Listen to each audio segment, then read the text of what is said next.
Welcome to qnawire. To solve this problem, let us calculate the value of acceleration first.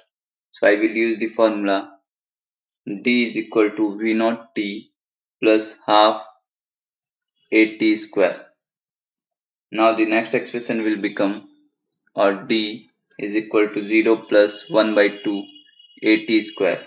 So a is equal to 2d by t square, which is equal to 2 multiplication 8 2 multiplication 8 by t square, that is 6 square, which is equal to 0.444. Now going forward and solving the problem further, so I can write summation of f is equal to MAF minus mg sin theta minus small f.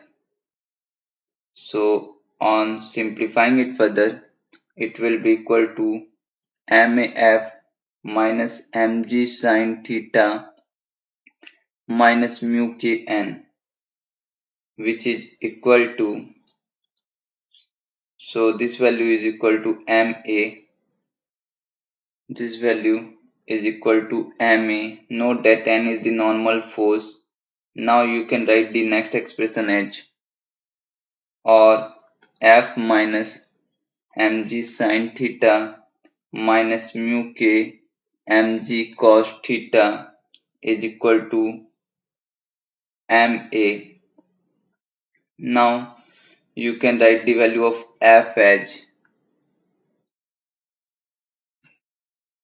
or F is equal to M multiplication A plus G sin theta plus mu k G cos theta.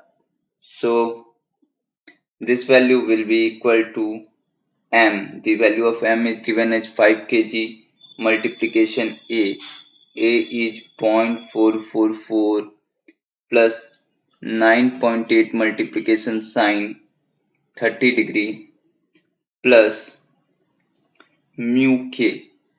So here the value of mu k is given as 0.4 multiplication 9.8 multiplication cos 30 degree. So finally you will get the value of f as 43.696 Newton as the final answer. I hope you understand it.